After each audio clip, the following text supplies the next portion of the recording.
Allô, bonjour. Aujourd'hui, on va parler du prince Harry et de Meghan Markle et des frais générés par leur voyage et aussi leur sécurité. Cette fois-ci, on va se concentrer sur leur installation au Canada. Donc, ils sont restés 3 mois au Canada, de janvier à fin mars.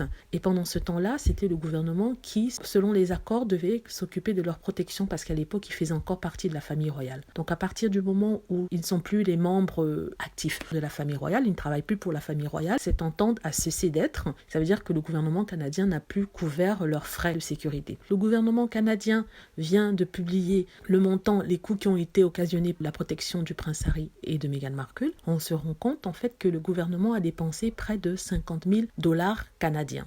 Ce qui a fait la une, bien sûr, du Daily Mail, qui ne se gêne pas pour aller chercher des informations sur Meghan Markle et le prince Harry. Même comme ils ont décidé de partir et ne plus travailler avec la presse, ils sont quand même obsédés par eux. Donc ça n'a coûté que 50 000 dollars canadiens. Ça fait à peu près, on va dire, 35 000 euros et l'équivalent de 30 000 pounds. Je fais cette vidéo parce qu'en fait, on nous a toujours dit que les frais occasionnés par la protection du prince Harry et Meghan Markle seraient au-delà des 4 millions de dollars. C'est ce qu'ils nous ont dit. Or, on se rend compte maintenant ici que pendant 3 mois, ça n'a coûté que 35 000 euros. 35 000 euros sur 3 mois, ça fait 10 000 par mois. Donc en une année, contrairement à ce qu'ils avaient dit que ça coûterait entre 2 millions et 4 millions de dollars, on se rend compte que maintenant ça coûtera que 300 000 dollars. Mais pourquoi alors cette volonté d'augmenter les chiffres, d'augmenter les coûts de leur protection?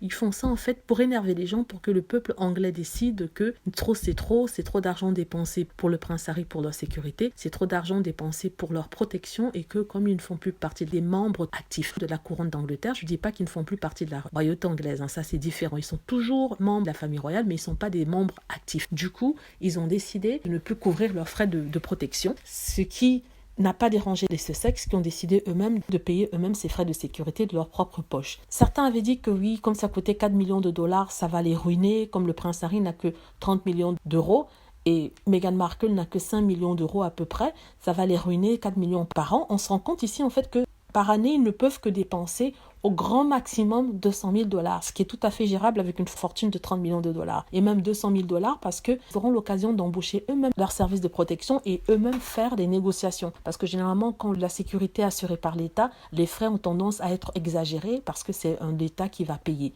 Alors que dans ce cas-ci, c'est plutôt une protection privée, il y a moyen de négocier. Donc voilà, c'est juste pour dire que les magazines ont tendance à exagérer. Là, on voit bien que ça a coûté 35 000 euros pour 3 mois. Donc en une année, ça peut coûter dans les 200 000 euros, sinon moins, ce qui est toujours beaucoup, je ne dis pas le contraire, mais c'est quand même le petit-fils de la reine d'Angleterre. En même temps, il y a une protection qui devrait aller de soi. Ça coûterait plus cher si on l'enlevait et qu'on demandait une rançon. Je deviens cynique, mais c'est juste pour vous montrer à quel point la bêtise est humaine. Là, je vois que le prince Harry peut bien s'en sortir. Ils ne sont pas ruinés comme on dit qu'ils sont ruinés par les frais soi-disant de sécurité. Leur sécurité est assurée de façon privée, c'est-à-dire qu'ils vivent dans la villa qu'ils louent, je pense qu'ils louent de Tyler Perry, une villa qui vient déjà peut-être avec un service de sécurité. Si ça ne vient pas avec un service de sécurité, ils ont eux-mêmes embauché leur service de sécurité et ça revient moins cher que d'utiliser l'État. Donc tout ce que les gens ont à faire en ce moment, c'est de les laisser tranquilles parce que les 50 000 dollars de toute façon qui ont été dépensés, comme je le dis, par le Canada, c'est en part avec les accords qui avaient été signés avec la couronne d'Angleterre et avec tous les pays. C'est-à-dire que quand il y a un membre important d'un gouvernement qui vient dans un pays, c'est ce gouvernement-là qui s'assure de protéger son membre politique important. Moi, je ne parle pas des stars. Par exemple, une star qui vit au Canada, l'État canadien ne va pas assurer sa protection. Par contre, s'il y a un président qui vient au Canada ou un membre de la famille royale qui vient au Canada, c'est l'administration du pays qui accueille cet État-là, ce président-là ou ce membre de la famille royale, d'assurer la protection. Et à l'époque où le prince Harry est un membre actif de la couronne royale, il bénéficiait de cette couverture, d'où les 50 000 dollars qui vont être payés par le gouvernement canadien. Il fait toujours partie de la famille royale, mais il n'est plus un membre actif, donc il a perdu cette couverture-là, il doit assurer lui-même sa protection. Chose que les Sussex ont dit qu'il n'y avait pas de problème, qu'il continuerait à le faire de façon privée. Mais malgré ça, on les embête toujours. On est toujours en train de discuter sur comment ils vont payer, comment ils vont faire. Les gens sont toujours en train de se mêler de leurs affaires, des affaires qui sont privées. Ils ont décidé de ne plus prendre de l'argent directement du contribuable anglais. Et c'est vrai que c'est Charles qui leur donne 2 millions pour vivre. Voilà, c'est tout ce que je voulais dire par rapport à cela. Si vous avez aimé la vidéo, n'hésitez pas à cliquer sur like. N'hésitez pas aussi à laisser des commentaires, ça c'est très important si vous souhaitez discuter de quelque chose. Si vous avez des idées de vidéos que je peux faire, si vous avez besoin qu'on reconfirme quelque chose, N'hésitez pas à laisser des commentaires.